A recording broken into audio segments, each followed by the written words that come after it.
creepy. Here we go. Exciting guests and interviews to STFC Briefings,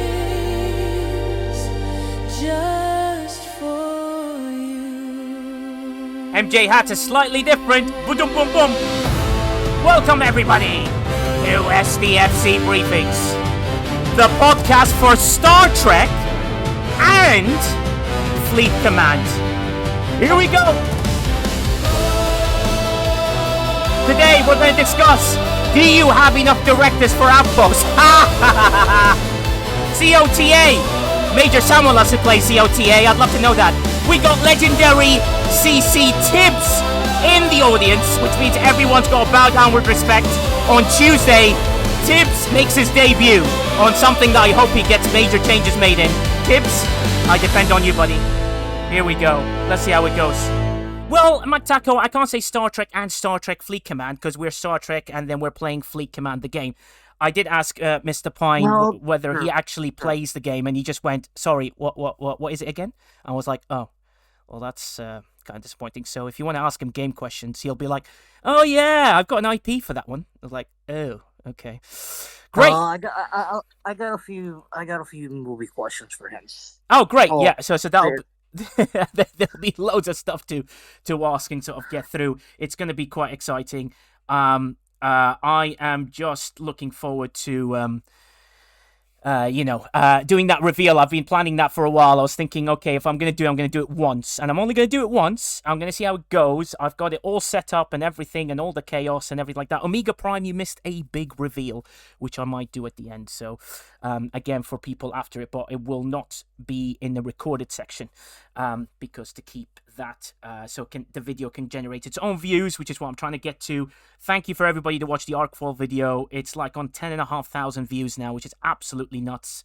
Don't know why you people are watching it, but thank you very much for doing so. Punch Drunk are really happy. DNEG, TB, and HB are really, really excited about all the visuals they did, and that's quite good. I've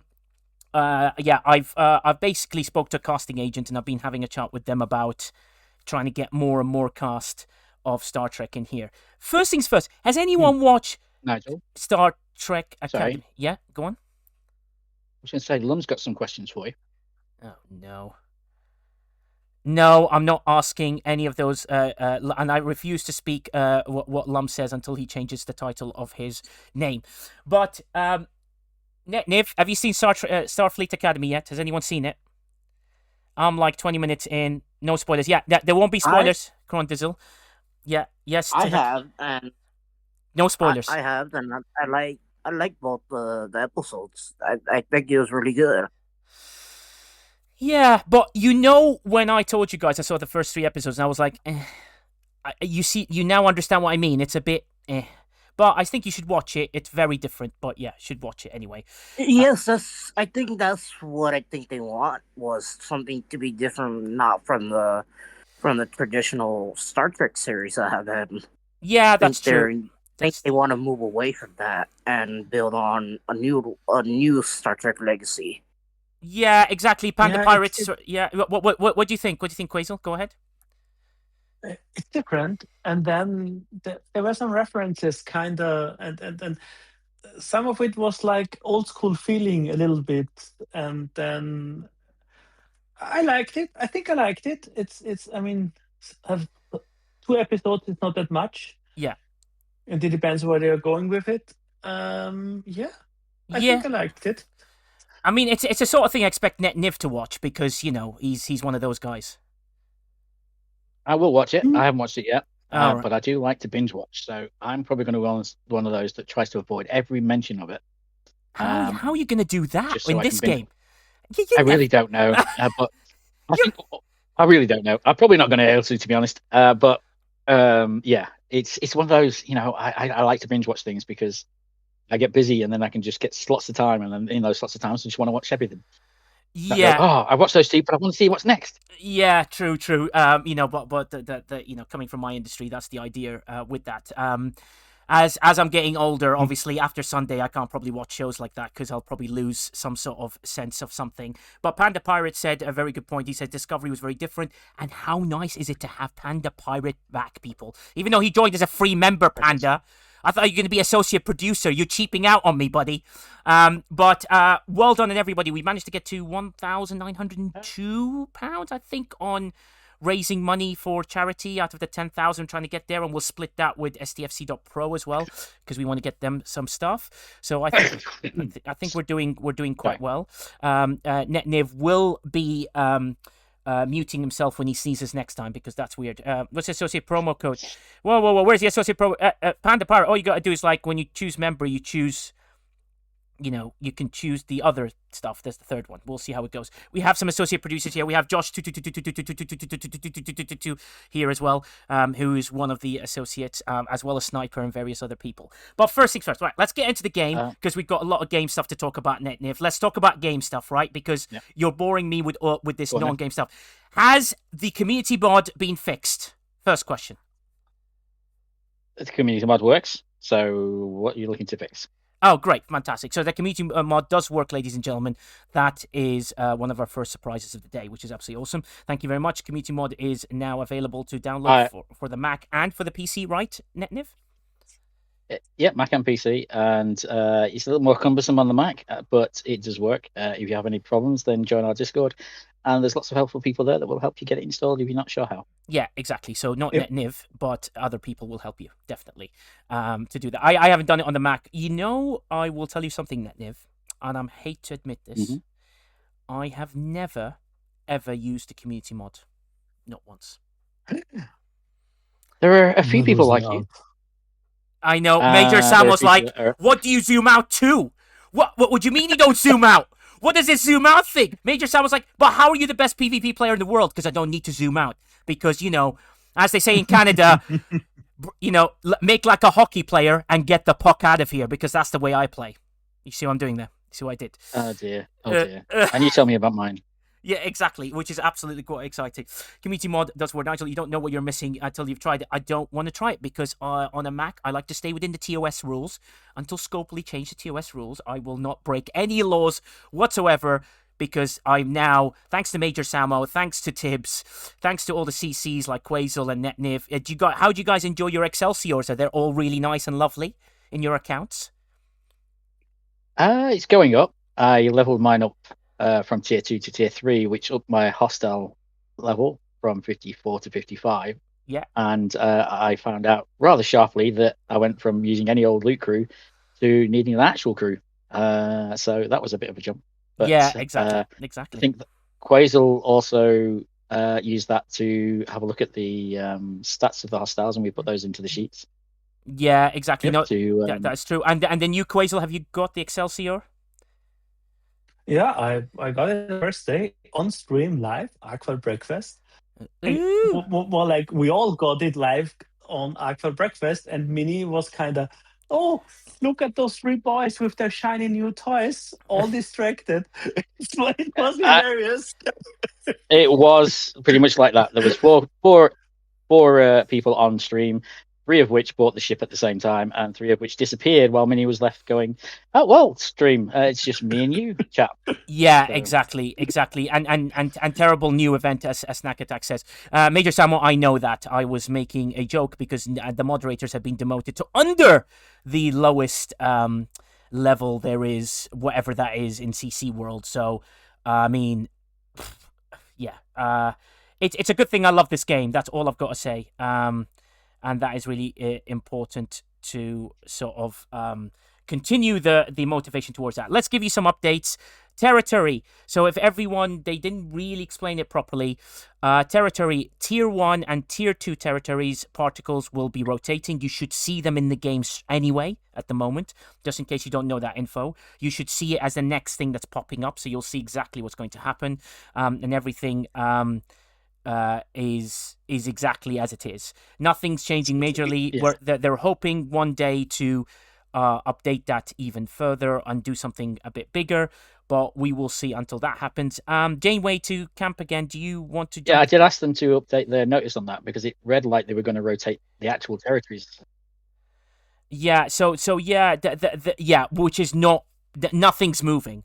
Only the particles. Nothing's Like moving. No. yeah, Yeah. the particles are moving around. That's all it is. Nothing additional's coming in. None of that. They will do something quite big soon, and we'll see how that goes. Janeway to camp again. Are you requesting to jump to speak, or you just put your hand up? I'd love to know what that genuine question is, and we can make that work for you. Territory will get better, Stinky Buddy. I'm telling you right now. I thought that was Lum then when I said Stinky Buddy. But yeah, there will be an option to do so. Daystro's way before that sort of thing. So we will see how it goes with that one. Yeah, I know. Rue never comes in here anymore. Well, she never comes in here or jumps any of these streams. But we do have the legendary Panda Pirate, which is most important. The other update is. Let's talk, before I update it, let's talk about Outpost, right? Outpost events today. Is everyone got enough directives to do what they need to do to complete these events? Honest answer. I haven't been in the game yet, so I can't tell you that as an honest answer. Is my honest answer.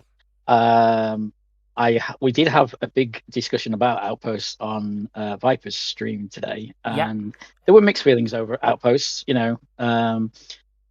Even with the new events, some people didn't feel like they were enough to encourage them. Viper was doing them on his stream, so it obviously enticed Viper to do some. Yeah. But then there was still a bit of a mismatch between the heroic and the non-heroic, because the non-heroic allowed, say, for example, level 53 hostiles. The heroic said it was starting at 56. Yeah. And you felt, well, should they be the same? Should they be different? So there was some discussion over that too. Yeah, that's true. And also, I'll let Quasel jump in after this. Is the main thing I'm seeing in the chat is half yes, half no. Indominus was like, Outposts are great. I should have directives to do them. I feel with the change. When was the announcement of Outpost, Quasel? Was it last week? Was it a week ago? I think last week, yeah. So you've had a week to collect. Let's say you collected nothing, and you've been using them constantly because you're assuming a battle pass is coming. Let's say, so you would have at least one normal start and one elite start because you double pull it, right? So would one normal start and one elite start since the announcement? Let's say before the announcement you're on 0. After the announcement, if you did those, do you think that's enough to complete the event? I think one elite is enough, isn't it? Is that right? From the event, am I right? I didn't do the math. It might be. At least it used to be. Yes. But then it Doesn't depends that if you can depend- do it fully, and it depends if you can get to the level you need to do, because depending on your account state and your officer state, you might not be able to do it with one. But if you can do one near your ops range and fully do it, I'd say it might work, Yeah. because I didn't do the math, because I have more than that laying around, because I'm try to keep that things at max of the stockpile to be prepared for stuff Scopely does. Yeah. Um, It's just but they yeah, can be tricky. yeah, they did do that. Beach Whale says, when did they announce the event? Actually, in the announcement itself, they did say that there was going to be a week of event and then a week's break and then an Outpost Battle Pass. So in other words, the Outpost Battle Pass will come in between the arcs. As that calculation is right.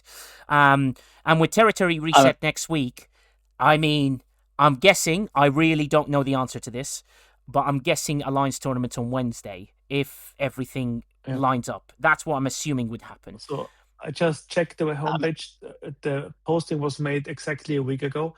So if you saved since then, you would have at least one normal start and one elite if you did the double pull.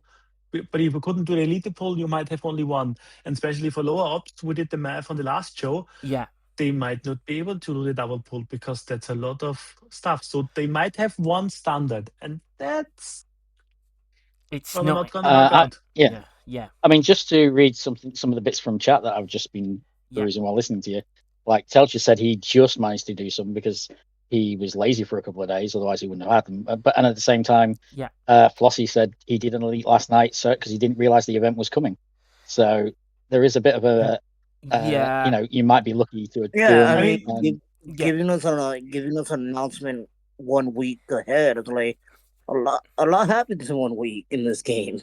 Yeah, true. And my aim, because I know they're listening to this, my aim on this is to try and make a point, which is basically when you've made the announcement to make the change. So everyone was expecting to get their drip every day, of a start every 2 days, and everyone was expecting a battle pass to collect the elites, a 30-day one.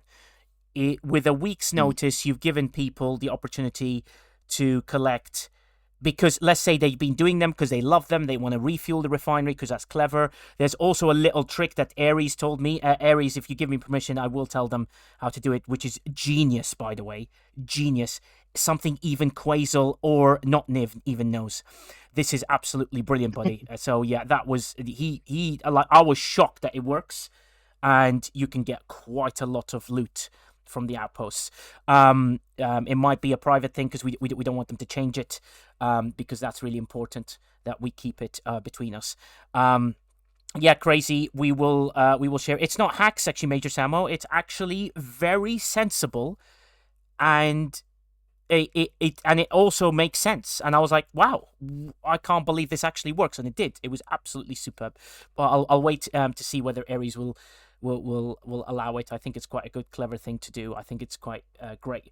But what I'm trying to point out is you've made an announcement to make the change. No one knew anything about the change, and now people are like, okay, well, we're not getting that drip. I can only pull one normal, one elite. I've got to pull them, and then you've got an event coming, and it doesn't come on a Tuesday or a Monday.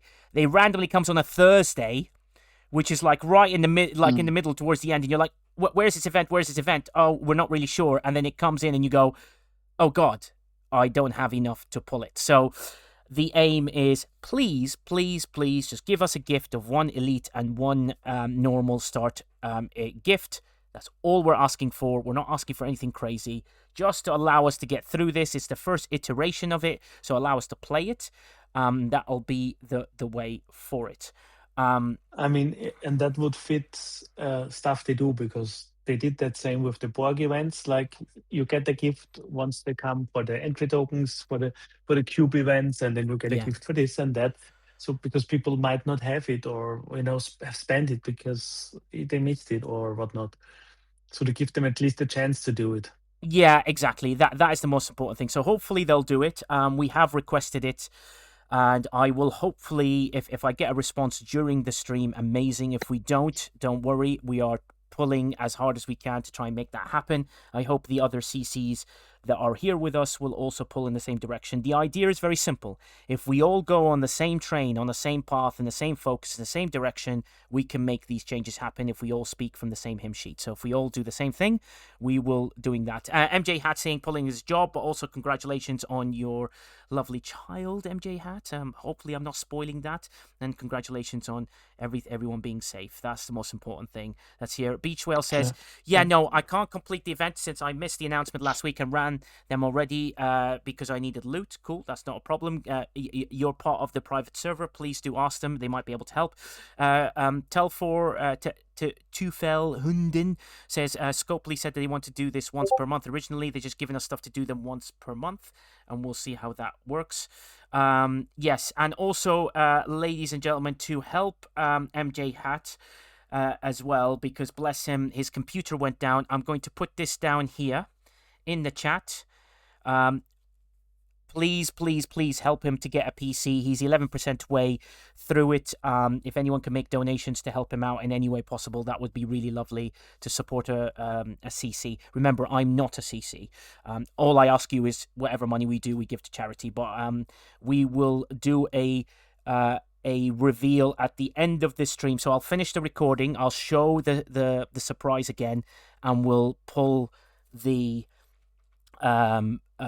giveaway for one of the players on the list that are in the memberships and here, and we will make that happen for them. So yeah, that's if you guys can help MJ Hat, that would be really lovely. He's done, he's such a lovely guy, but he's got like 25 kids, so maybe we can support him with a few bucks here and there. That'd be amazing. Not like Quasel, who has graphic designers as in quotation mark friends. See? In friends, yeah. So that's why I gave a little bit to MJ Hat. Yeah, I can. Yeah, exactly. No, which is quite nice and really, really, really, really cool. So that's with the outpost. We really need more directive sourcing. I don't think even with the battle pass you get enough. I think the battle pass should have come in first. Um, uh, just this and took my home further. Telchor says there was a huge reluctance to invest outposts on A. And then he removed the redacted server. It was only after endless assurances of sourcing would be available to be permanent fixture. We invested on those promise that came in short. Going from every other day to a weekly felt disingenuous on that part of the Arc runners. And I will add the developers with that. Telchor, I want to read that out because it's recorded and it will be output there. Who does that? Dragon Keeper says, who needs output directives? Dragon Keeper doesn't even play outposts. And Dragon Keeper, do you even know what outposts are? You know, it's not things that are in the end of nowhere. We want more sourcing. We love playing Outposts. Give us more sourcing. Simple request. We love this game. Please let me play the game. I want to play your game. So please give me directives to play your game. That's all we're asking, aren't we? Yep. And I'll take the prize for free too, to triple the loot you can get. yes. Without So loot yeah, I crews mean or triple stuff. the loot. I mean, there are ways to make it. yeah. It's Okay. about the loot, not about the starts. Okay, Quasel, this is fantastic. So, if you ran 3 ships on your outpost, let's say everyone's got 3 ships because no one's got FC Cisco unless you're super rich, right? Yeah. What would be your 3 crews on your ships? Let's say you have your 3 best ships. What would be your crews? Would you go full loot crew on all 3? Would you go with 1? Would you hit your level? Would you go 1 level lower? Would you go a level higher? Go ahead. I mean, that's depends by your hardware of your ships. So for me, it's loot cruise on all of them, just because it works, and I can't hit 73s, and I can do the 70s for the basic ones. So that's loot cruise. Keep in mind, it's very important. If you have multiple ships, the loot is split to your ships, and after it's split, it's multiplied by the loot bonus from your ship. So if you're going loot crew, maybe use your biggest ship for the loot crew and give the others a little bit of damage so you can balance it out. And stuff that works on all ships is like the research from Cisco or the prime researches that gives you extra loot bonus. So if you have done those researches, you might not need that much loot crew, because if you're already getting, I don't know, 200% from Cisco and the prime, you have 400%, then the amount of the loot crew is way smaller than if you wouldn't have done all of that. So it's a lot of moving parts. I know with me it's never simple because there is a lot of moving parts. So I'm using loot crews, and it's more beneficial if you're going 1 tier down and use loot crews than trying to beat them on your level with combat crews. Okay, I'm about to shock you, Quasel, because Lum has no nudes of Nigel says. I use loot crews on the biggest ships and the others are just meat shields. Spectre says the outpost mechanic is fundamentally flawed. They want people to fully commit to engagement with it. Fundamental issues need to be addressed. Yeah. Reduction of time to engage in the mechanic. The buffs persist for, say, 8 to 12 hours after outpost has been defeated and captured. One little note. Yeah. If you can kill it with 1 ship, with loot crew, you're getting even more. What one? So you can do you know what, Quasel? Great diversion, because you don't even know what we're about to say, but you've just made a very valid point. How do you think you can hit really high? So let's say you're hitting 70s. What if you want to hit 70s and maximize your loot with 3 ships so that Quasel's theory comes to fruition? Think very carefully how combat works. And how clever. Aries, I'm really sorry if I bring this up, but I've got to say it because I think it was spectacular. It shocked me. I got, no joke, 8 times more loot. 8. And I hit the same level. Taco, just mute for a second, buddy. So yep, thank you, Aries. Okay, so, theory number 1. Your best ship, right? So you get your best ship. Let's say, for me, it's the Vengeance at the moment, whatever level it is at. And your best ship needs to be crewed, not like that. I thought Maxiz was going to show me the crew. So your first main ship is with E Picard, E Riker, and 5 of 11 for loot. Below deck, obviously, put your best below deck officers at work. Pick Hugh. Put your Walk Carroll. Put your ISO defense on Joaquim, and so on and so forth. I will release these in the Outpost channel in a second. So this is how. Don't forget the doc. If you want to if you want to grow, yeah, and holodoc and so on. No, McShiz, just give me a second. I'm about to shock you. Ships 2 and 3 after your best ship are 2 miners. 2 of your strongest mining ships. Let me explain. If you beat that outpost, so you need to Cerrito boost all 3. You need to max fort all 3. Not the squall. The squall, you need the squall to be maxed to do this. Without the squall. So 2 miners. Pick your best 2 miners. Put any crews on them. I would recommend the cadet crews because they actually work against the hostiles. And put any crews on them that do well, and no loot crews at all. Let me explain. Every single ship, after you defeat the outpost, the key thing is to defeat the outpost. Once you defeated the outpost, not one single ship will attack your miners. Because they are the battle triangle, and the battle triangle doesn't include killing the miners. Ever. Not once.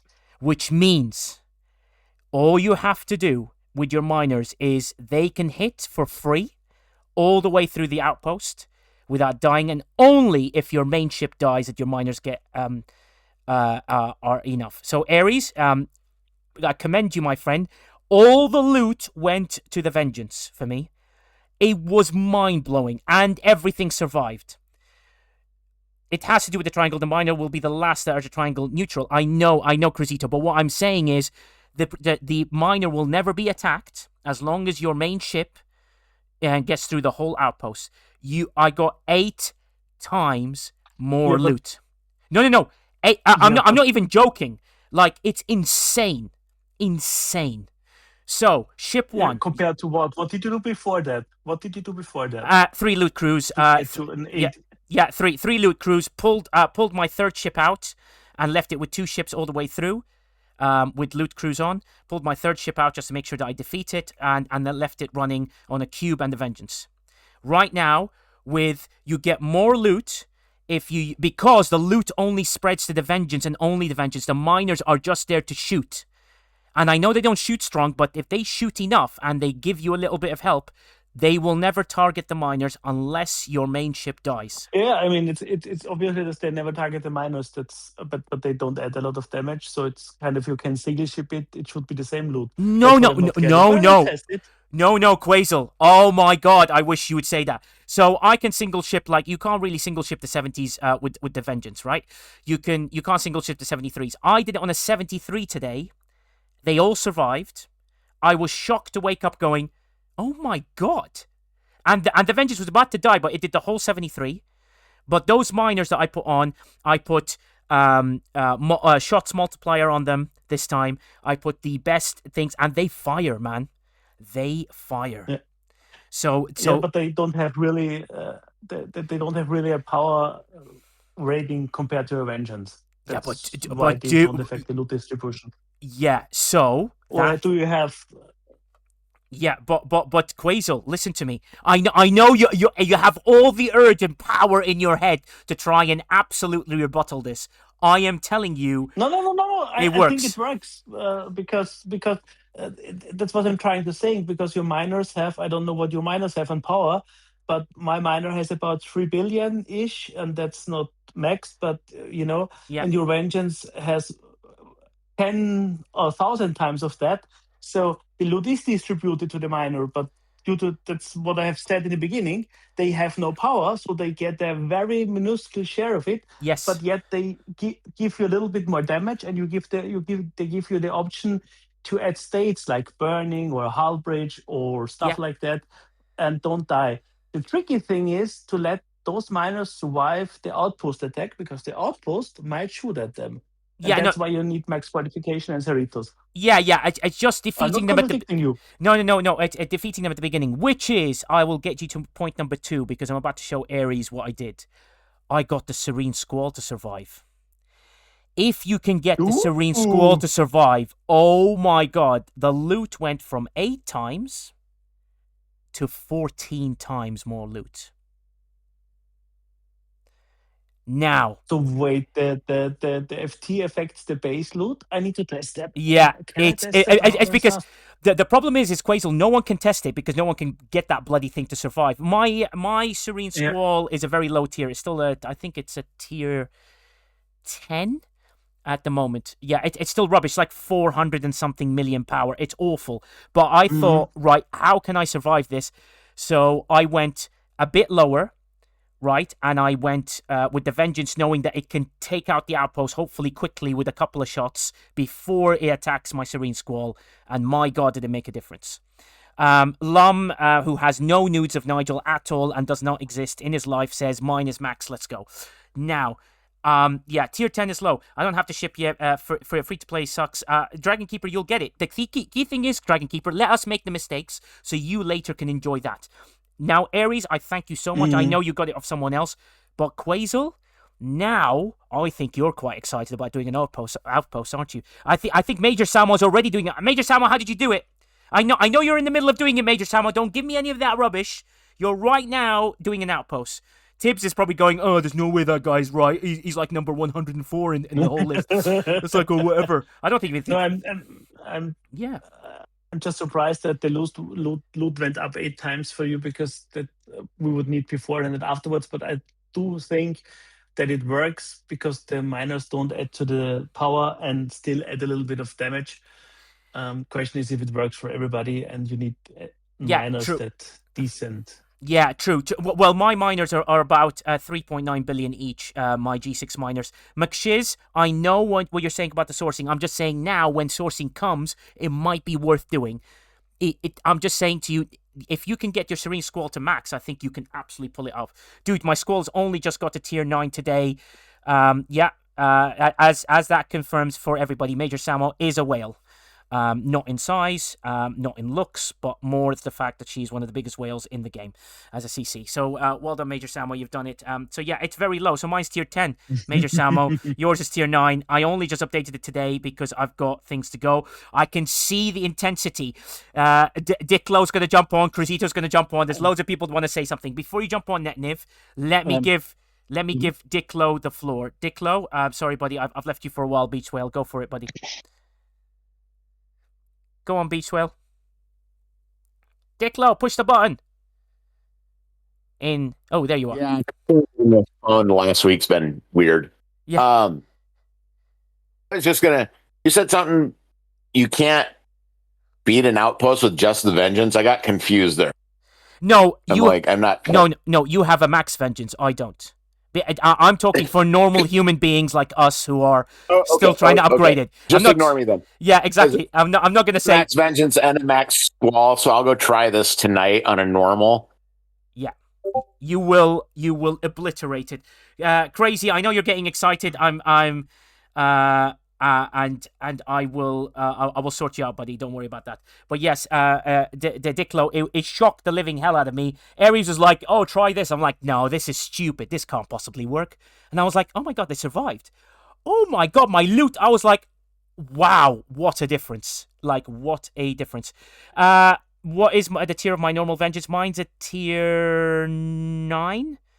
Panaman, mine's a tier 9. Mine's a tier 9 Vengeance. I haven't got. I think I'm like 1 away from a tier 10, like 1 component. That's not normal. I think that's pretty normal. I'm not. The only reason I did really well was that week when the SMS where they were giving loads of parts was the week I went for it, and I end up with loads of parts. So I managed to go up quite a few tiers quickly, and now it's like ground to a halt. So Panaman, just you're aware of that. So you can finish 70. Yeah, so 73s. So I did a 73 normal, not an elite. 73 normal with 2 G6 miners. They're about 3.9 billion each. My Vengeance is about 250 million power, even less, 245 million power. And the crews are all... I will release the crews in the Outpost channel on what I did. Ares also did the same. I literally copied and pasted what Ares did. And I made sure that I copied the Vengeance top and bottom, which is E Picard, E Riker, and 5 of 11, and then below deck is Pick Hugh, Joachim, so on and so forth after that. So I think that's all that way through.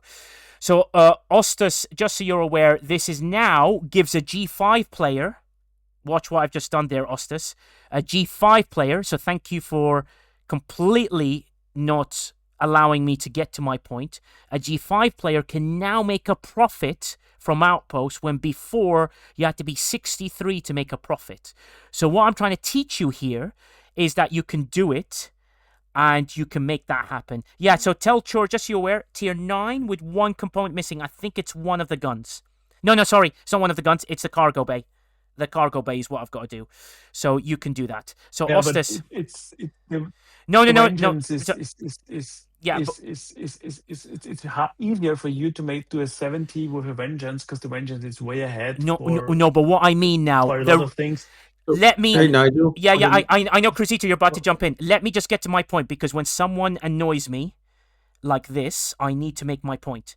Ostus, the reason I'm telling you this, and with that, is that today I also tried. One of my alliance members has tried this with a tier 10 G6 Epic, 2 G6 miners, and their loot moved up dramatically. Now, I've asked someone who's currently just doing one, who's a level 51, doing the same, and they have not lost yet.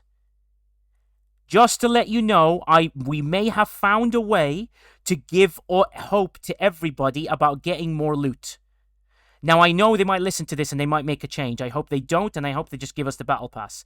But I'm thinking that's the reason I've told you. I've started with me, and I couldn't do the test for G5, and I'll tell you why, because I have all the research. I wanted to make sure my lovely alliance mates, who they know well, Maflat is in here, who is going to try one, because I'm going to make him try one, and I'm going to get him some directives to do so, because I want to make sure to show people now we've taught something new that can actually benefit you later.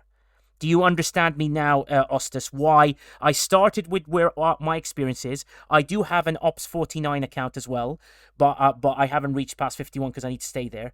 But it needs to be again. Cruzito, sorry, the floor is yours, buddy. Go ahead. No, I actually was going to jump in and just kind of frame it a little bit differently. Yeah. But the same message, right? Yeah. And just for the group, what I think, Nigel, you're trying to convey to everybody is he's done it with his level, with his ships that he currently has. And I think what he's trying to explain is that it scales down.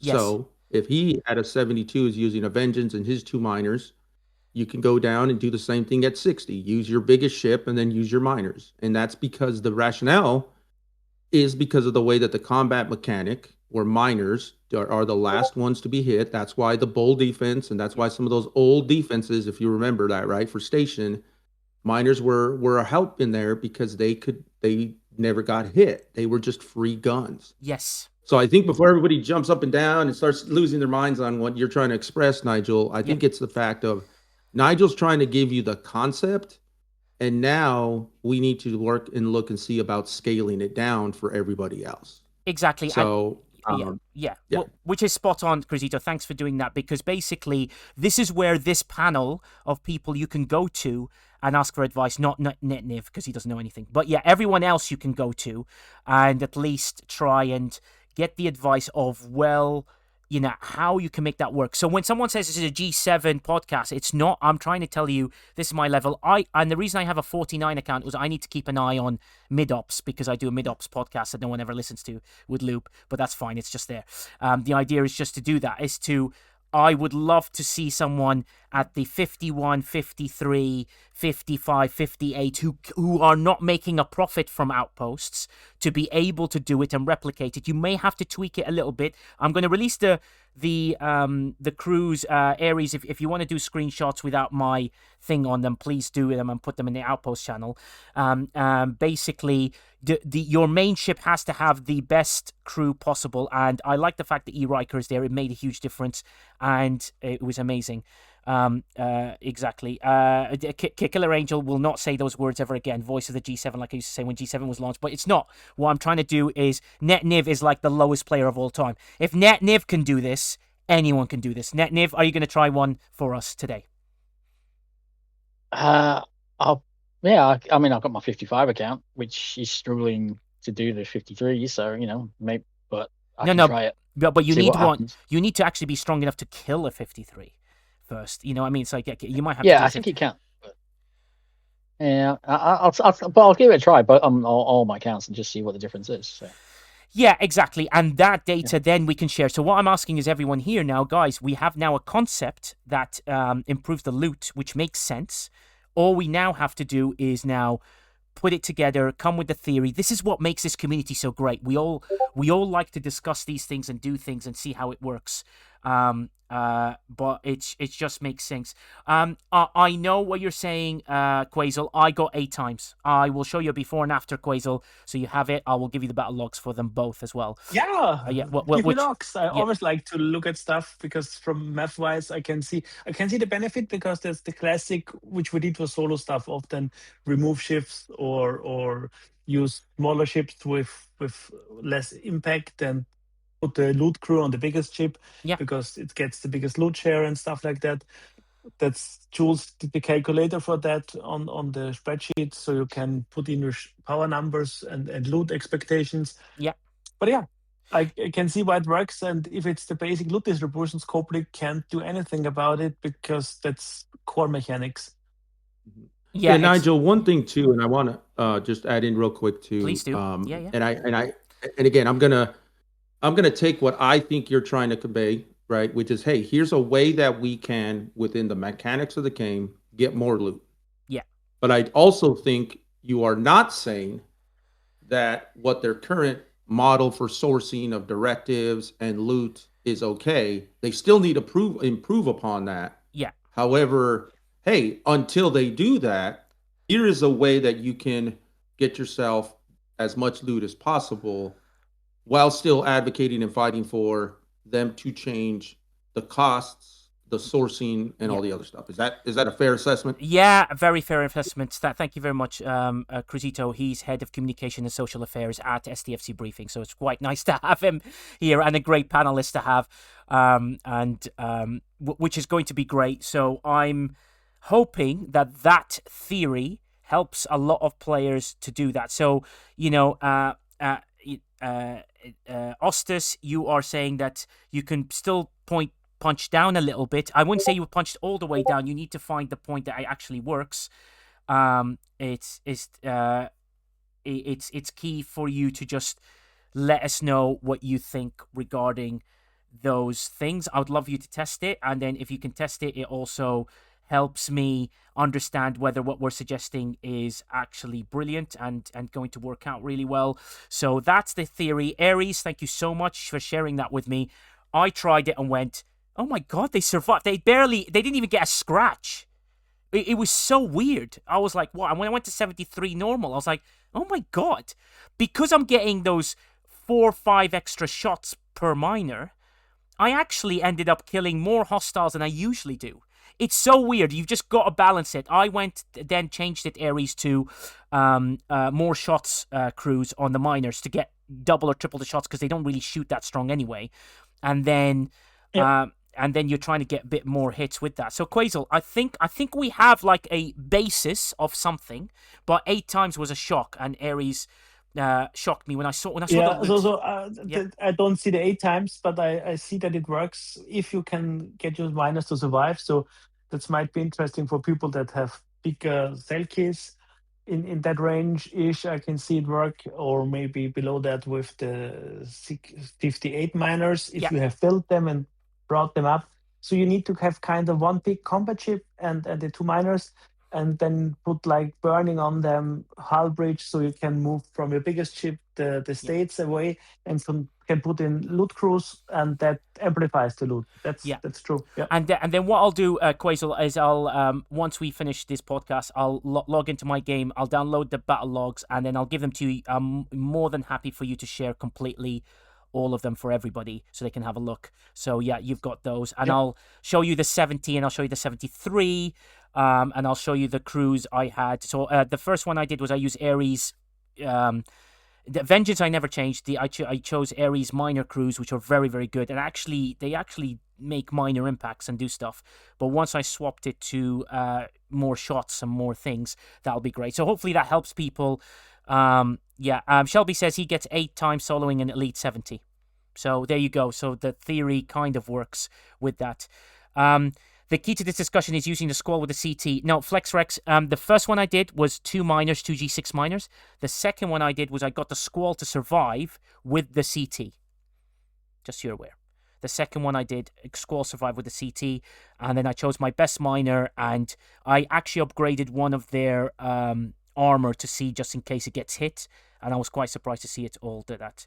Yeah, I got more loot with the G6 minors, FlexRex, because Quaze will explain to you why. Potentially this is the theory works. Why would you get more loot if you use 2 miners and a combat ship, Quazel? Because the miners have low power, so like factor 1, 2, whatever, and loot is distributed based on the power of the ship. So the miners get a very minor share because they are weak power-wise, but still they do some damage and help you. And you could put any states on them. So, for example, Lorca does not go on the Vengeance, so we can put 5 of 11 there instead of him. You have then Riker anyway for criticals. Yeah. And Picard gives you a little bit of critical damage too, so there's a nice synergy. Then you can maybe add burning, so you get all the effects from burning on the main ship, like the additional weapon damage and the burning effect and stuff like that. It helps all a little bit, and that way, and the miners survive, like station combat. That's basic targeting, triangle stuff. Yeah, and Quazel, isn't this the same kind of concept? And again, conceptually, right? So we got to step back a little bit and kind of look at it at an abstract. Yeah. But it's the same kind of thing we were looking at way early in the days of the Dominion ones, right? Those solos ones, right? Where you want to get the max amount of loot you're going to put on there. Now, again, we used smaller ships. And I think what Nigel is trying to say is if you use your miners, provided they survive, you can put all your states on that, because then all your loot crew can go on the big ship. And yes, if we're going to take this as if you single ship it, you get all the loot there. If you put it on your miner, it's a 0.1% or 1%, fine. If we're going to do that nickel and dime perspective, then yes, this isn't there. But what I think is missing is the fact that they are so small percentage-wise that the loot is going to go to the biggest ship, and then your miners with the states, the extra shots, the whatever it is, are going to give you more damage that you wouldn't have from your big ship, right? So it's basically saying, hey, these are guns that are never going to get hit and are going to be able to fire away. Even if it's small shots, that's still damage, and their loot's not going to get taken away from the other one. So yes, is it 0%? No. Is it a little bit? Sure. But it's almost like doing it as a solo. Yeah, and Ares brings a good point up, and he says, think group armadas. Same concept. And that is how they got it there. I was very surprised to see the loot difference. So hopefully this helps people. Now look, like the V'ger hostiles, not everyone's going to be able to do the same thing as everyone else. The idea is if we as a community come up with loads of theories and loads of different things, loads of trials and errors, like Dragon Keeper is probably going to do all the testing because he has 5,400 starts, so he can do that for 5,400 loot. So Dragon Keeper, I expect you to do all the tests for everybody here, and see how that works. And then McShiz, I know I can hear the excitement in the chat, and everyone's like jumping on top of each other. I'm like, this is a theory that I was like, this is idiotic and cannot possibly work. I think my response to Ares was like, there's no way that works. And then when I tried it, I was like, wait a minute. And I was like, I saw the loot. I was like, wow, wow. It was, I did, Ares, I was kind of offensive. Like, why are you telling me this? Do I look like a moron to you? And I looked like the moron to you. So that was the fun part of it, which made me laugh. Yeah, exactly. We're all here to learn, and it's you discover different things and ways to do it, and that's the fun of the game. Exactly, and this is the For fun me, part at that least. this is the fun part we enjoy. And I know everyone goes, oh, what crew is it? What this is it? This is now a chance for us to do an experiment. Captain Alea Scott says, too bad there isn't enough directives to do experimentation. Yeah, I know that. So Yeah. it works with no. Oh, God, McShiz is like in a mood today. He says, so it works with a vengeance. Cool. That's not what we're saying. Cruzito explained it really well. So definitely try it. Loads of my Alliance friends have tried it and have worked for them. I will work it all the way down to McShiz's level of 51, and then we'll see how that works. I know you're a 62 or 64, don't worry. Definitely going to try this minor outpost. Yeah, Leroy Jenkins will put Cruz out. I'm not logged into my game, otherwise I'd screenshot quite a lot of it. Aries, if you do want to share, you can. You're more than welcome to, and that'll be a good thing to sort of get involved in. I think CT might be expected before the power split. Not sure if that's confirmed. Yeah, the Squall would be interesting. The Squall is the only thing that I'm not really sure about, but once I give Quasel my battle logs, I'm sure he can analyze that better than I do, which would be amazing. And I'm more than happy, Quasel, for you to share it on the Officer Toolset Discord or wherever you want to share it with that. Sandra makes a good point, says it's only going to work better if the two miners will let your loot crewed big ship finish an armada one level higher than without them. Exactly, Sandra. Again, we're bouncing ideas of these things. Get these crews posted. I know, crazy. I know. I haven't got screenshots of them at the moment. I have Aries screenshots which have me saying something on the top of them. So unless Aries wants to post those without my little message that pops up, then yeah, he's more welcome to. Most folks aren't in the position where they're just boosting their big is to do enough. McShiz, just again, try it, then we can have a look. Crazy, we'll get there. Don't worry, Aries will share them. Otherwise, I'll come in. I can post them. Where do you want them? So, Aries, I will show you where. If you can post it into copying link for you, sir. Responding with a reply, not to Hoke. I think I'm getting there, Hoke, with your name, aren't I? Am I pronouncing it right? Aries, just go to here, please, in the Outpost channel, and just post it there. So there you go. Yep. But a lot of it is teaching and can be applied to other situations too. So learn from it how loot distribution works. And yes, in this special case, Nigel has an advantage with a very big ship, and he can do his stuff on his level. But I guess it might work for others too. It needs testing, like always. So keep an open mind, try it, see if it's for you or not, or wait for other people to try it and see how you can adapt it. In these days, we had these discussions, especially with the new hostiles. Every account is different because it depends which officers you have got, which artifacts, which research you did, and all the other factors. We are beyond the days where it was like, I don't know, Pike Moreau Chen, and it works on 99% of the hostiles, or Yeah. 5-6 Khan, and you're set for armadas. I agree. Those days are gone. Yeah, exactly. It's whether you like it or not, it has become more complex. Yeah. Yeah, no, I agree. And McShiz, I know you said you've asked for logs repeatedly. Let me try it again. I am currently recording a podcast. When I finish recording a podcast, I will log into my game because I can't do two things at once, right? I deliberately close my game down. I will download those logs. I will give them to Quasel. He is more than welcome to post them and doing that.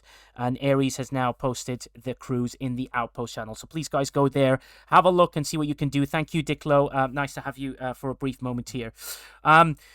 That was the thing I wanted to portray down because I was so shocked on how well it worked. I thought, wow, this is quite interesting. So I'm going to post my versions as well. So hopefully we're kind of similar there, Aries. I didn't change the Vengeance crew at all. Aries does have a strong-ish Vengeance. I think he's about the same tier as me, I'm pretty sure. And then we can see how that goes. There it is. We can see what it's like.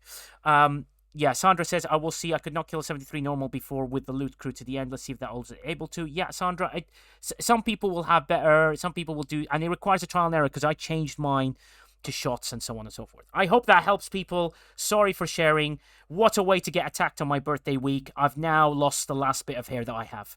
So, yeah, it just went. It's just like my stress You levels. had hair left? where a once great civilization of hair who have great stories to tell. Niv, the stories they have are incredible, of a once distant time of a great forest of hair. However, that community has now died, basically, and don't exist anymore with that. Which brings me to my next point, right? Okay, so Outpost is Outpost. Hopefully they will listen to us and do the changes they need to do. Right, okay. As we continue on our outstanding podcast, which obviously didn't stop for 25 minutes for everybody, we got the same numbers back, which is very kind of people to do so. This problem won't happen on Twitch because it works out well. We had a regional failure in the UK, which was quite fun. So we'll see how it works with that. Right, okay. Moving on from Outpost. I know everyone's getting really excited. Lum, who has a working Discord audio, says no, Lube is a wanker. Just thought I'd confirm that in a recording. Lube has been called an absolute wanker, which is absolutely exciting and probably true because Lube's not going to win. Right, challenge track, people. Talk to me about the challenge track. Now, if you struggled with the challenge track last week, we should have all finished it for free, which I think is quite good. We do have an icon in Sniper, the king of mathematician. He is our Jules Verne of that because Jules Verne refuses to jump on our, sort of stage. I know he wrote some sort of birthday thing, but then he disappeared. All that. Challenge track comp was great. Yeah, it got everyone to legendary, which gave you a taster. I think they should do this week one. I don't know what people think about that. They should do this week one where they go, hey guys, look what you could get, which would be, quite, and it's a taster and you go, damn it, wow. The $20 will be worth it with that one. Yes, Netniv.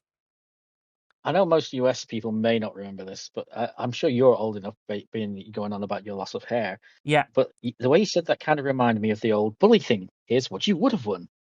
Yes, exactly. Here's what you would have won. Sniper, your thoughts. You've jumped in. I've loved having you here, buddy. What is your thoughts of the day? Go ahead, bud. Yeah, thank you. Appreciate that. Yeah, and happy birthday week, by the way. Oh, thank you Haven't very said it much. yet. Thank you very much. Thank you very much. I'm old. I'm dying, basically, so it's all over. But yes, keep going. Yeah, we all have mortality, right?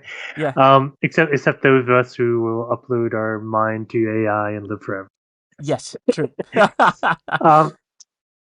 Okay, so if I think with the challenge track, I totally agree with you that the kind of taste from last week was nice. So everyone gets to see what is involved and what the rewards are, and what the benefit are. The one thing they didn't get a taste of, and that's probably not as well known, although some CCs have put out information on it, is kind of like the actual bounty and what that looks like and what people have to do, right? So I think people can look at CC information on it, but even something like that, and I'm not saying specifically necessarily exclusively for this case, but just in general, it would be good for Scopely to consider taking some of these features that would otherwise be paid and for the introductory week to make them available to everyone. So for instance, like if I was going to go and buy either a $20 pack or a $100 pack, right, for doing the bounty challenge, immediately in the game, it's not obvious what that's going to require me to do, right? So maybe I think, oh, I don't know if I could complete the legendary challenge. Maybe I don't have the right ship or the right crew or the right, whatever to be able to do it. So I think having things like that where you're like, okay, well, we're going to give you the first bounty token, for free. Yeah. So that you can see exactly what's required. So not just the points to get to the legendary status, but you can actually see what the process is, right? What it would take. So like if I was in a normal situation and I wanted to, I would go in and I would spend the $20, get the bounty contract, right? And then I would be able to go and do the bounty and get the points and Bob's your uncle, right? Yes. So I think going through that whole experience, right? And I say this is a general principle, like whenever they come out with something new, whether that's something like an Outpost or a new Armada type or a new anything, right? You got to give people enough taste of it that they can actually see if they want to invest, right? Yeah, true. And I think that would lead to potentially, even though Scopely may be concerned, oh, we're giving out something that has value for free early on, right? But the fact is, and I know this is true for myself, and I'm sure it's true for many others, we'd be much more willing to spend money going forward if we had a good understanding and a good ability to test and Yes. see the limits and the values and the numbers and what rewards you get and all that, just a little taste of it, right? So that we Yeah. can go forward with it. Yeah, I like that. I mean, Zach's 9 brings a very good point. He said they did something like this with Seska Exacomp to entice people to buy Seska. Yes, and they did it with the building. Remember the building that they give us the full boost of it, and you're like, okay, well maybe I'll put a bit more cash behind this because it's actually quite good. I think tasters need to come back. I think it's a very good point, and also it's a great way for you to learn how the feature works before all the pitfalls and the chaos Exactly. and everything. And the problem we have in week 1 of every Arcful is everyone wants to quit on the first day. And then everyone has figured out a crew and they're happier about doing it at the end of the first day. And then, Crisito, what are your thoughts regarding that goes with it? Well, I think Sniper nailed it on the head, Yeah. right? I think one thing about this test capability, and if we go back to, and I'm not going to draw us back into that Outpost discussion, Yeah. but I think one of the things is that if they give everyone that test drive, right? Nobody goes out and just buys a car without test driving it. And Yeah. I think if they gave everybody that, now each player can go and make that decision for themselves based on what they're doing. And Yeah. yeah, they can go to places like here or other Discords and see what's going on there, right? Yeah. The downside is that typically the players that end up going out there are the players that are spending. And if the players are normally spending, that means they have all the other stuff. And so just because it's good for Sniper or good for me Yeah. doesn't mean it's good for anybody else. So now you have somebody who doesn't really spend and they're like, man, I got $20.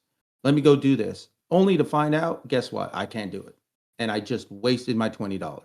So I think giving everybody a taste lets each person now for themselves try it, as opposed to relying upon Yeah. the CCs, the moderators, the Discords, the whatever to say, yeah, man, this works when it may not.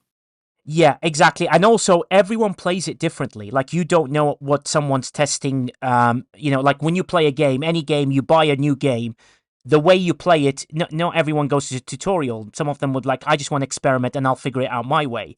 And this is a way for everyone to hopefully get excited about the feature and say, wow, I just gained 20 shards of an officer by doing this taster week. I want more of this now. And it makes you go, okay, well, yeah, I'll put money behind it. And Crisito, I think they need to bring that back. Don't you think? Yeah, and at the end of the day, I mean, look, so what is that legendary? What, 20 shards? Okay, fine. Now, I know what's going to happen is that they give everybody a taste, they're going to reduce it. I mean, it is what it is, and they're going to do their bottom line thing.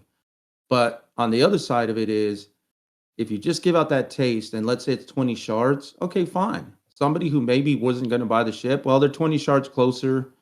It is what it is, right? They're not going to unlock it magically there without continuing on. Yes. So I think that's an opportunity that they can, right? Because they gate everything so high. Yeah. Giving out that first taste, all right, it is what it is. And, I think, again, it's important because the way the game is going, everybody's account is different. There are no more metas. Yeah. And by letting each player do it, right? Nigel, you and I, Yeah. our researches, we're both 72s, I think. Yeah. But my research might be higher, yours may be higher, right? Or I Yeah. may have this thing or that thing. Yeah. Just because it worked for you doesn't mean it works for me. Exactly. And then it also gets people. The thing that I don't think that they've done recently, which is allow people to test the feature, like give you enough directives to play the thing, or give you enough loot to try and attempt to do something, or give you enough stars to do things. And I think doing a tester, which they've only done it like 2 or 3 times. The building was a very good one. The building, I'll tell you what, I can't remember what building it was, but gave me enough boosts and made me go, do you know what, Max? I'm almost tempted. Do you remember, Sniper, what it was? I think that was the Locust building, if I recall. No, DTI? was it the DTI? Locust building or the DTI? Yeah, the DTI. Sorry, it was Yeah. the DTI. Yeah, and it made me go, do you know what? I'd push the upgrade on this because I'm actually quite looking forward to seeing where it goes to. and where it's sort of, I was like, oh, okay, at the max level, I'm getting that much loot. Okay, I'm gonna chase this now because this is worth it. Now it gives you a decision on players and whether they'll purchase it or not. But I reckon within the first 24 hours, if someone's gonna buy it, they would buy it. They go, do you know what? I've tried it, like it, yeah, I'm in. And it might be that they go from 1 pack to suddenly 8 packs because they go, do you know what? I want to get this to that level because that's annoying having it at this level. Do you see what I mean? And I hope that they'll do more of that. I just find that every feature starts as gated straight away, and you go, yeah, but I really want to try Outpost. What do you mean I've got to like now get directives, and that's going to take me weeks, so I don't even get to. And then you get scared. You can't try it for real, if you get what I mean, because you don't know what you're going to lose, and you're like, when am I going to get my next thing? That is something that's really, really, really important to figure out. Yes, Sniper. Yeah, no, exactly that. I mean, so if you think about anything that's a consumable, right? You have all events that are happening, you have various different things, and you need, especially at the beginning, you need lots of loot. You know, when you're not going to have the bonuses, you're not going to have the primes, you're not going to have anything. So you can't functionally afford to waste a directive that on a chance of something, right? So Yeah. you're going to wait, you're going to make sure you get exactly, someone else has tried it, you're going to do all that, right? But you're never going to know how it affects, to Cruzito's point, your specific account, right? Yes, Because exactly. every account is different. Even if you're one research difference, it can make all the world of difference. And especially so people like myself, as you know, I do a lot of math, right? So Yes. when Scopely comes out with these different numbers and percentages and DPRs and everything else, right? Like I've decomposed a lot of their math. I don't say everything, but Yes. between the whole community of all the CCs and Jules and everyone here, right? A lot of the math has been demystified, but it's still complex for the average player to understand, right? Yes. And so I think, the challenge is you come out with something, you say, hey, this is going to add 1,000% to this or 100% to that or whatever. It's really difficult for a player to understand what is the net impact going to be to my account, right? Am I going to be able to punch up to one thing higher? Am I going to be able to kill 50 more hostiles? Yes.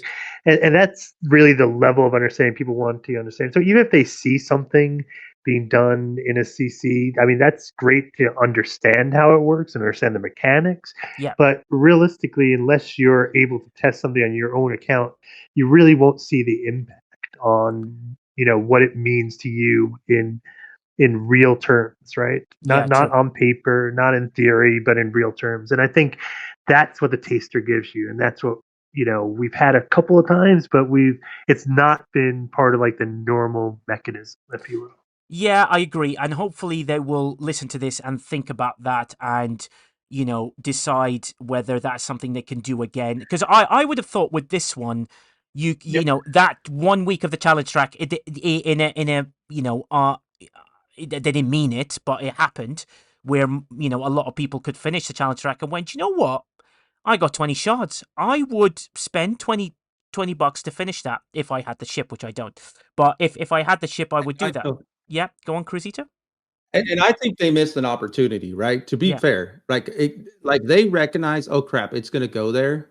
Yes. Now imagine again, happy accident, right? Yeah. But if they would have came out and said, you know what?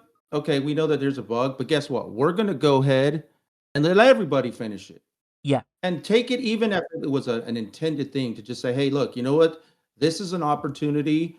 We're going to go ahead and let everybody do it so they can go try it. X, Y, Z, LMNOP, all that fun stuff. And now that's the taster by unintended. Yes. What they need to do now is start thinking about that as part of their design. Yes. But man, they missed an opportunity. They could have easily came back and said, hey, we recognize this. So everybody, guess what? You're all going to get to do it for free. And it would have now tampered down. Now, again, the folks that bought the ship or whatever it is, they can work that out and they still probably need to do it. But they just keep missing the opportunities. And I think sometimes they're just heads down and they're not, they're missing that forest for looking at the trees kind of perspective. Yeah, exactly. No, I agree. And I feel like hopefully they'll do that a lot more, and hopefully they'll listen to this and sort of put that as part of the design aspect of it, sort of thing. And I hope Jules Verne doesn't ruin it for everybody else. He's the legend between the sheets, but we have the legend with the green sheets, Quasel here, who can guide us with that. And he didn't even know about the secret crew, which Jules Verne still hasn't known about because he turned up too late for our secret outpost crew setup that shocked the world. So, One Jules, thing yeah, I hope they do is, and that's a point Sandra, I think it was Sandra, or then Killer Angel just wrote in chat too, make people hold that bought into the token in the first week and then ended up not needing it, yeah. because that's kind of sad. Yeah, it's well, as far as I understand, rightly or wrongly, if you actually finish the amount of points for that week, then you should contact CS or contact your private CM as long as you finish the points without needing the bounty. I'm sure they're kind enough to help you with regards to that. They won't do it for everybody, but as long as your points finish, they might go, here you go, here's your bounty again, just don't press claim all. They do it for some, they might do it for others, who knows, but I know that they're determined to help people with that as well. So keep an eye on it.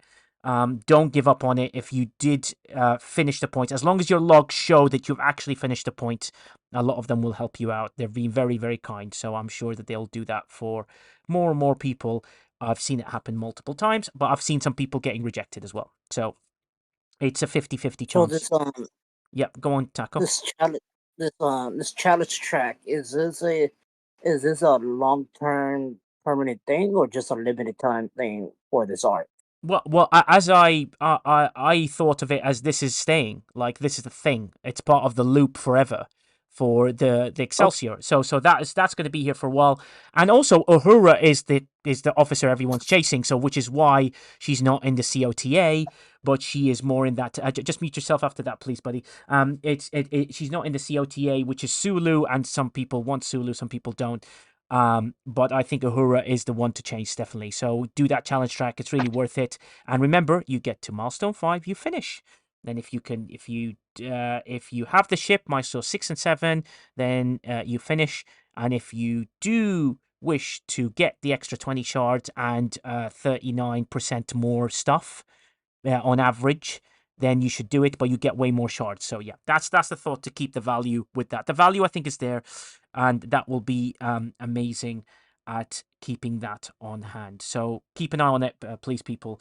There is an opportunity. I think the challenge track is actually reasonably successful from how it was portrayed, because everyone's like, battle pass, that you've got to pay money and do stuff, and then for weeks and weeks all I kept saying is, think about where the finish is and what completion means.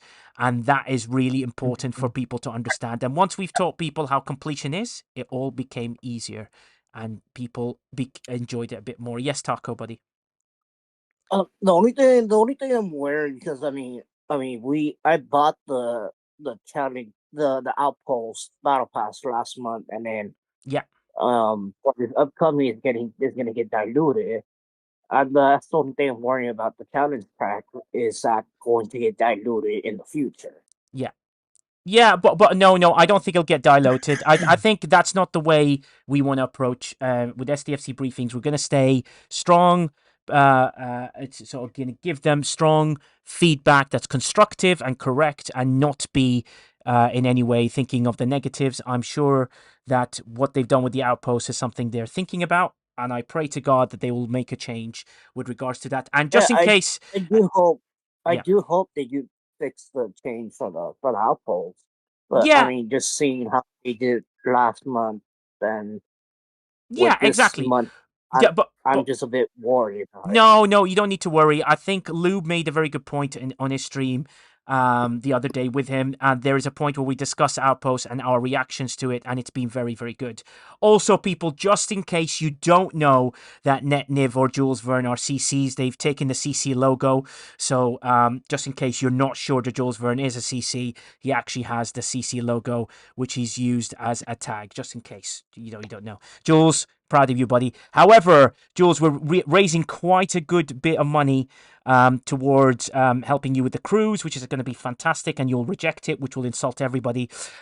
Also, that STFC.pro will get their proceedings, and we also with the HWA. Panda says we should give everyone money. Well, I don't have enough to spread.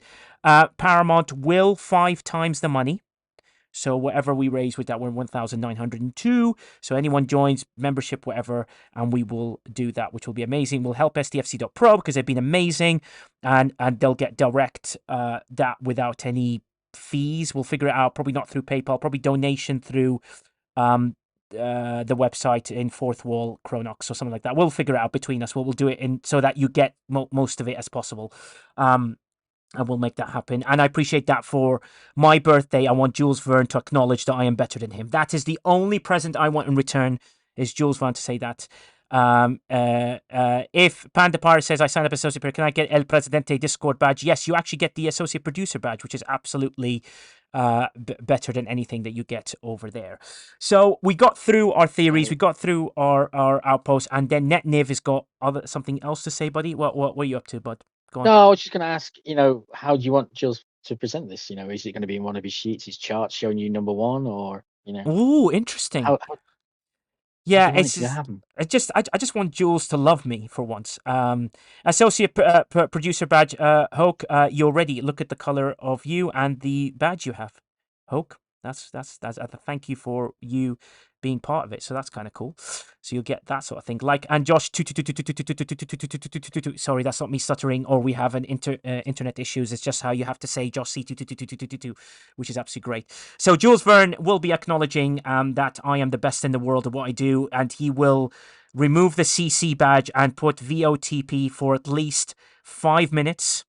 And that's going to be part of, which you'll never do, I know, because you'll get in trouble. So please don't do that, Jules. That's a joke.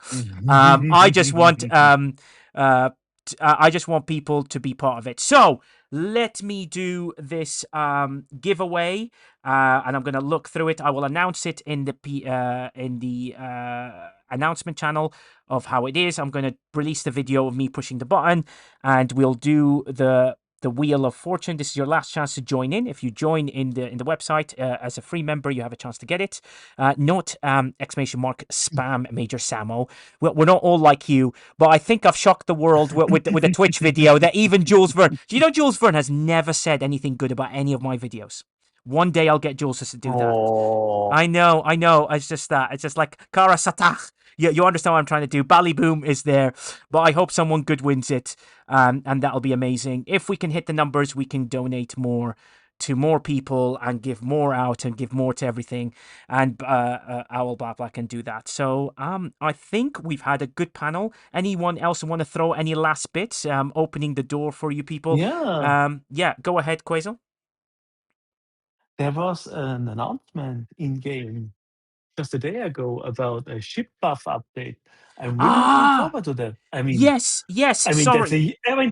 They snuck it in a little tiny announcement, and it's a real big thing. Oh, it's a big thing. So.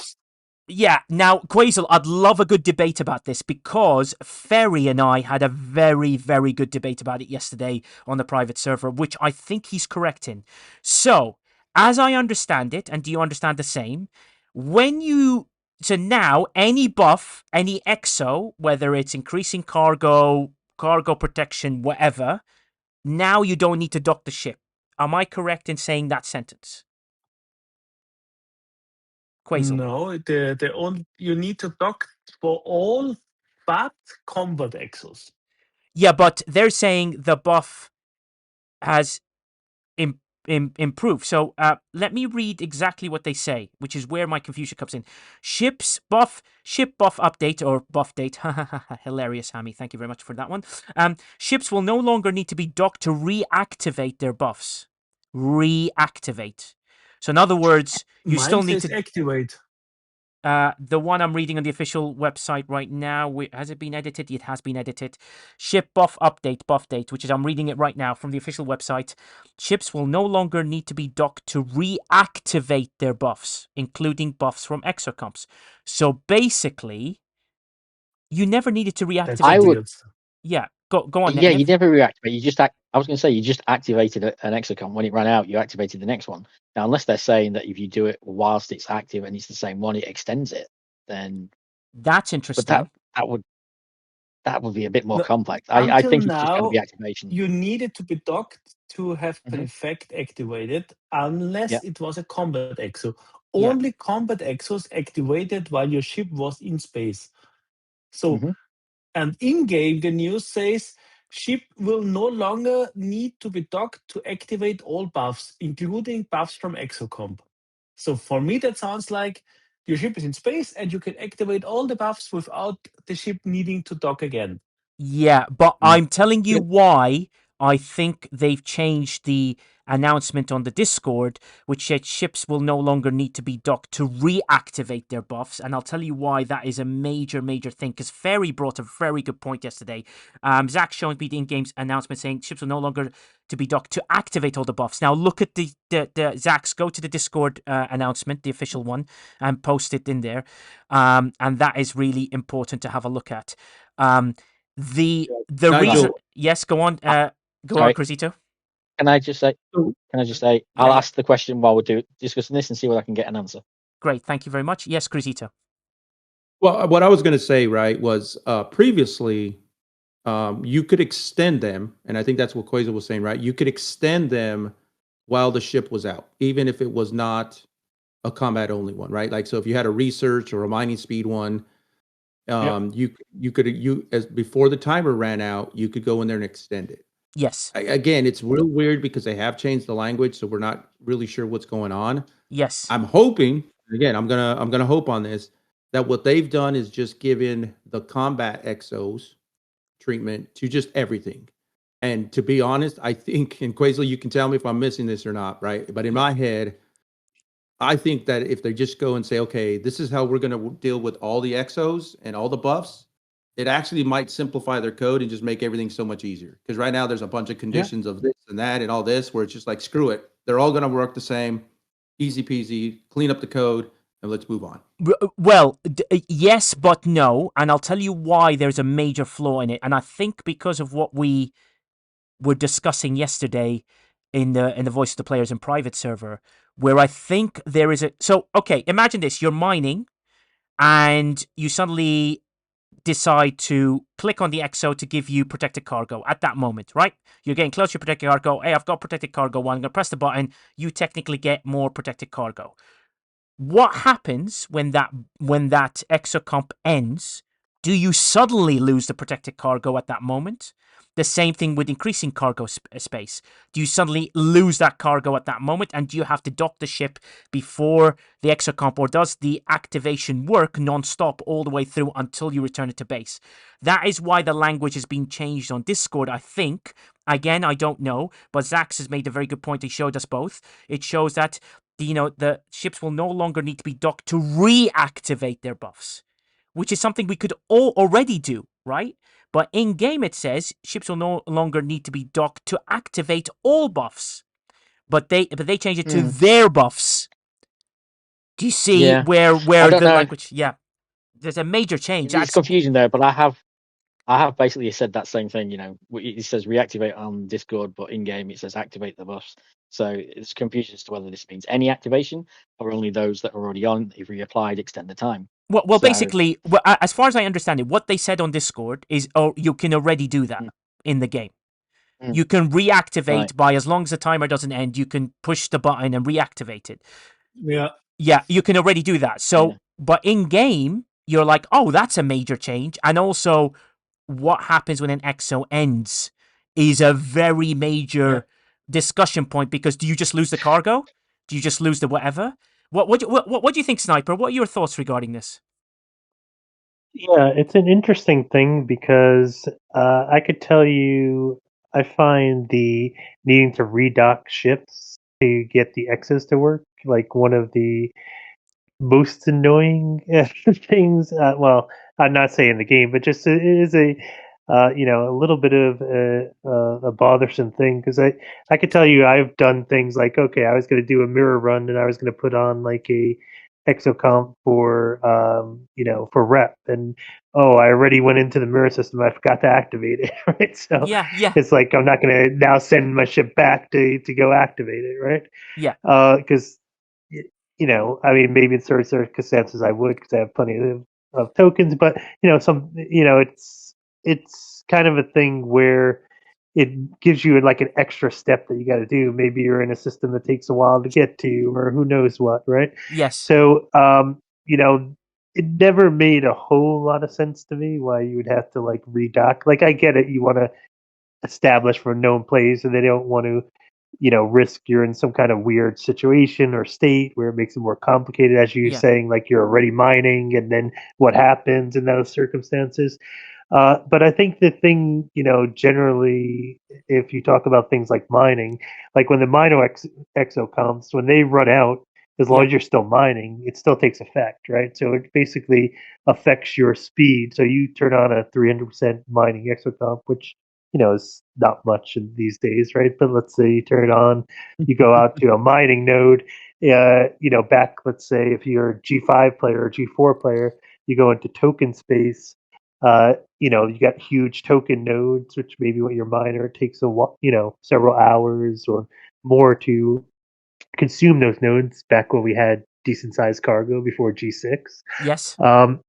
And so it may take you hours to consume that node, and the exocomp is only for an hour.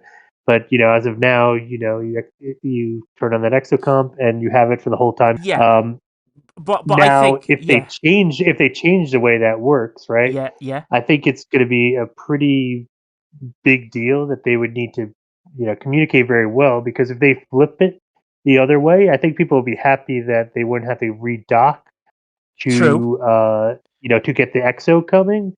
But if it like ended it immediately when the exo ended, as opposed to like extending it, like it, or keeping it going as it does now, Yes. that would also be a fundamental, negative change. So you'd have one positive change and one negative change, which can happen. But I think they would need to communicate that aspect of it if they're going to fundamentally Yeah. change Yeah. the way exocomps have worked for the past 7 years. Yeah, that's true. I mean, to be honest with you, we want all the benefits and none of the losses. So, in other words, I want the extra. Correct. I want the extra cargo and the extra protected cargo as long as I don't dock.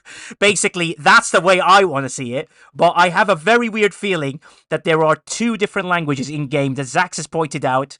That is a difference where one of them saying their buffs and one of them saying all buffs, which is the game. In game, it says the ship will no longer need to be docked to activate all buffs, including buffs from exocomps, while in the Discord, it says ships will no longer need to be docked to reactivate their buffs.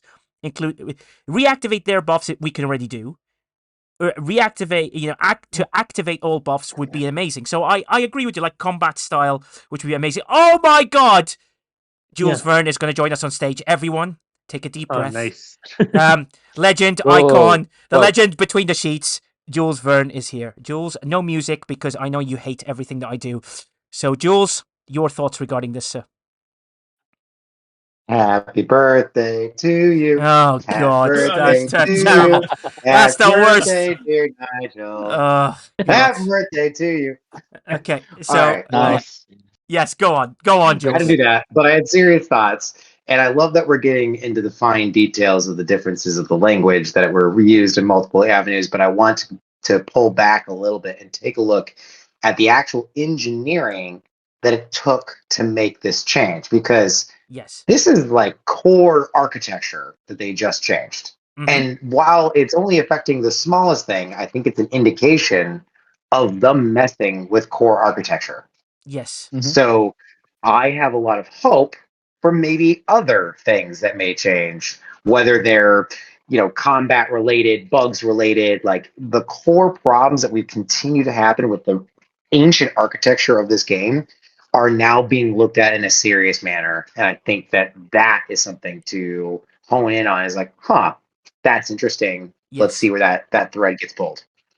To go back to what Connor posted in his thing, I did say at the time, looking at some of the more technical bits that he posted, about changes to the engines and the network and how things work. I said then, if they are going to actually do that and start making these kind of changes, we'll start seeing it, and we will see things that hopefully improve things. So I agree with Jules here. This is one area that you can look at and say, they are actually delivering on what they said they would start doing. And Yeah. That's a positive in my mind. Yeah, no, it's a positive. I'm not looking at it like in a negative manner. I'm trying to see what it potentially could be, Jules and Netniv. It's just Mm. the thing that I'm confused about is that what happens when they end. Hopefully, whatever blog they release soon will explain it in great detail on Tuesday. Because that's where players were discussing. We had a huge debate yesterday on the private server about what this means, and Ferry was very good at bringing up a couple of points, saying, "Well, what happens if your EXO ends now? Does that mean it's now not going to continue? All that sort of stuff. You can't dock it, yes, but also does that mean it doesn't work on your fleet commanders? Do you know what I mean? Does that mean you can now initiate some of your fleet commander stuff? What do you think, Sniper? Yeah, I think that's like a great point in it. And I think the challenge is, and Jules brought up a great point about like the fundamental architecture, because I think that's important to understand. But the challenges with changing the fundamental architecture is at least, we need some transparency, right? And not to say that they have to give us every kind of technical detail, but Yeah. people, whether it's players, whether it's content creators, like we all kind of love this game, and we've spent a lot of time testing many different scenarios and how exactly things work to really understand like the absolute edges of how everything works in a very specific way, right? So if those things start changing, our assumptions turn upside down, right? So Yes. it's important for us to understand like where these changes are being made and how they're going to impact things, so we can adjust our gameplay, so CCs can warn people, hey, this is going to start working this way, so plan accordingly. I Yes. think that's important because, but I think to the point of like if it's going to affect other areas, which hopefully it will, is important because things like fleet commanders, I could tell you, even giving a better example than the mirror one I gave just earlier. Yeah. I did have a situation, and I'll just call out the fact that fleet commander slot needs to be cheaper, but Yeah. I had to take Cisco out, right? Yes. Because I was Yes. doing other stuff. So I took Cisco down, and there was something, and I was going to do an outpost, right? And of course, Cisco's most of his abilities with the loot and other things related to outposts are, only when he's on duty, right? They're not always on abilities. So I went out to go do the outpost, and I was like, oh well, you know what?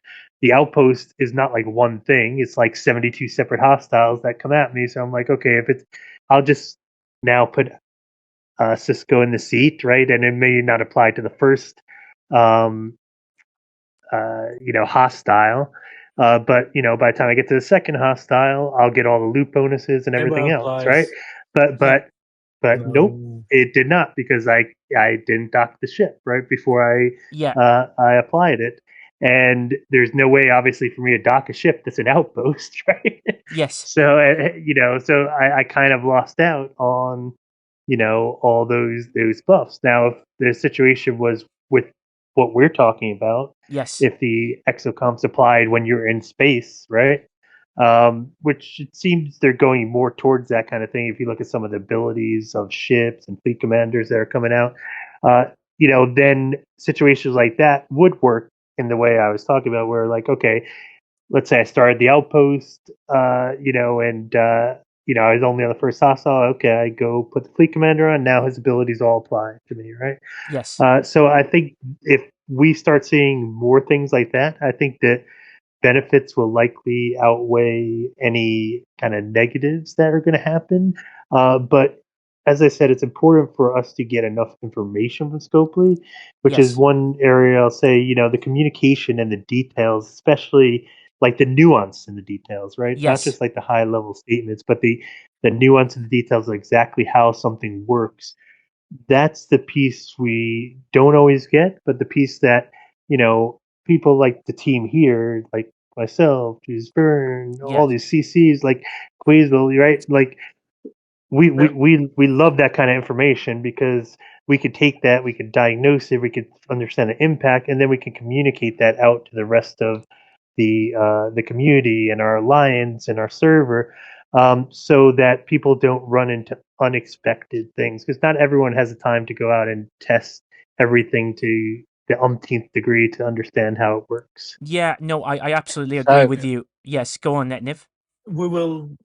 I'm going to say that the only slight concern I've got, is we've seen that some things, when you go to apply them, they have a specific criteria that it mustn't be engaged in combat and it mustn't be, Yeah, actively doing something else or in need of repair. So now, obviously, being in need of repair is in dock, that's going to be no different to what it was originally, but then you repair because it's in dock and you should get it. So the question then becomes, if you apply an EXO that would normally get applied to it, but it's in the middle of a combat, does it still get the EXO? So there is a little area where, yeah, I want to see whether it still works properly as intended, or whether that's going to be Yeah. oh my God, I didn't realize it was getting hit at the time, so it didn't get Mm. the bonus. Now, it's never, Yeah. it doesn't get the bonus unless I do it again. true. So there is We will that see. little We area. can now go down in circles about how it might be. Yeah. I'd say let's see on Tuesday what they release, how they implement it, and then test if we can unslot FC Kirk and slot him again and have not ships stuck without warp range and stuff like that. So if it's really activated while it's base, it's beneficial. Yeah, there are some downsides, but we will see. That's a topic for next briefings then. And we have asked Netnif posted on the CC server, maybe we get a little bit more verbiage because their internal stuff gets translated by people that might not be as good in technical stuff, and then maybe an important information is stripped out. We will see. Yeah, we'll see. Hopefully, Jules, unless you have any insights regarding what you expect this to work like, I think to work like, I think we need to just hold off till Tuesday. But any thoughts regarding it, Jules, on how you expect it to work? No, and I think that's the big thing is that if they're going to change the underlying architecture, there's going to be things that are either player beneficial or what we understand as fundamental game mechanics that will change. Yeah, And in talking with some of the leadership, like they're very interested in making sure that the game works in a way, in a positive way that we're all expecting, but they're able to fix the bugs. So they're intentionally going to break things that they know are player beneficial, like game mechanic wise, how yeah, things work. And for instance, like this is a tiny example, but like Latinum mining speed was not designed the way that they intended, and they yes, kept it broken because that's what the players wanted. And yes, that's what I'm talking about. Like they're going to make sure that stays Hamster, broken, even yeah, if they just change that updated the architecture. post. Yeah. Quazel, he was in the middle Should of be talking there. updated I was on Discord. Quazel, Quazel, Yeah. Quazel. He yeah, was in the middle of saying something there. yeah. So we were going to let him finish, and I actually messaged Nigel privately to say that it had got an update. So, Yes. So Jules, I think that is a very good point. What you've said, but just to help you with that, Hammy has updated it to ships will no longer need to be docked to activate their buffs, not all mhm. buffs. Still a difference. With that, so I hope the word. Um, Yeah. What do you think, Quazel? I mean, their buffs. I mean, EXO is their buff if it's activated for all ships. I mean, it's an effect on all ships. Their buff, more or less, maybe. I don't know. We will see. Yeah, we will see. I think the main thing is Jules brought a very good point. That thing they're intentionally breaking things that might be, beneficial in a certain way to try and fix the bugs. So at least they're following through with what they're saying. Jules, is that where you got to at the end? Basically, that was the main point with that, buddy. Is there anything else you'd like to add with that at the end? Nope, that was it.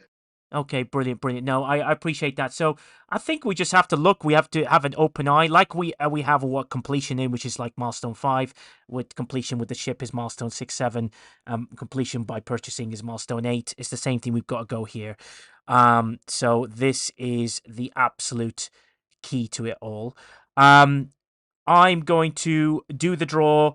I will post the winners. Yes, winners. I think we're going to give away 2. And then please, if you do wish to donate anything to the website, it will go straight to charity, STFC Pro, and the Jules Verne Fund for the cruise, which he refuses to take, which will then be re-donated back to me, and then I'll take it back to him, and we'll just basically keep taking the admin fees off everything until eventually Jules Verne gives up and takes a $5 out of it and buys one beer on STFC Briefings, because he's been a sensational, wonderful supporter of me, and I really appreciate Jules Verne a lot, and the panel here who've been absolutely superb in coming across. I know why you guys jumped into the panel so that your logos would appear on the screen, and I hope I can at least do that. The Arkfall video has gone over 10,500 views, which I think is hilarious. The teaser video will come after the end of the song, so if you wish to stay, I'll play it one last time as a thank you to everybody. But I think it's been a great discussion, great panel, great positivity. And then there was Jules who sang happy birthday. So we have official singing Jules Verne here available. Hench Jules Verne will still be available on the panel because that's the only thing we managed to create as the avatar. And Loser Netniv will also be on there as well. And then Quazel's random logo. Well, because, in that case, I'm going to say, if anybody else would like to come up on stage and sing happy birthday to him, let's get going. No, we're not going to do that. And with that, just remember, I will leave it with a quote that I think is quite important, and something I actually wrote down the other day, because do what you do best and delegate the rest. A very good quote that I've always thought of that I think is really useful. And us as the CCs / the low level moderator that doesn't get anything now, I would like to say, we need to all focus on going in the same path. We need to advocate for the players in the same way. We need to all mention the same things to ensure that there is change in this game and to make this game exactly what we want it to be. Something really exciting, something really cool, and something we can all enjoy. And for everybody that gets to see Jules Verne on the cruise, please do give him a hug from me. And a kiss on the left cheek, not the right, because there's some issues going on there. But with that, I say thank you very much. And to the whole panel, thank you again. And to anyone else that's listening, if you want to hear the end and see the trailer one more time, it will come after the end of this song. With that, ta-ra. Until next time. Goodbye. Speed ahead, we're here to play, exploring galaxies every day. Thanks, Netniv. Thanks, guys. Stay for the end for the teaser. Thanks, Josh. Mickey. Raider 72. Love you, buddy. Mickey! Quazel, such a tease. Simon says, love you, man. Sleepy Queen, how are you finding more of these? Jayberg. E111, E11, later. Thanks, Chronox. Pedro STFC. Hit it! Thanks, Sniper. Mactaco. Monocle.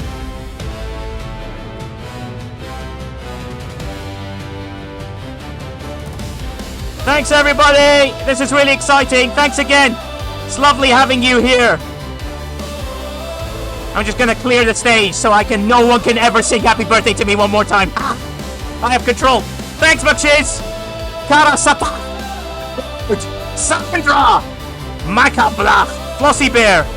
Thanks, lovely. Thanks, everybody. Machiz. Admiral Inwork, I love you, buddy. Today's a good day to die. I did do it once. X-Force. Thank you for also joining in on the website. I'm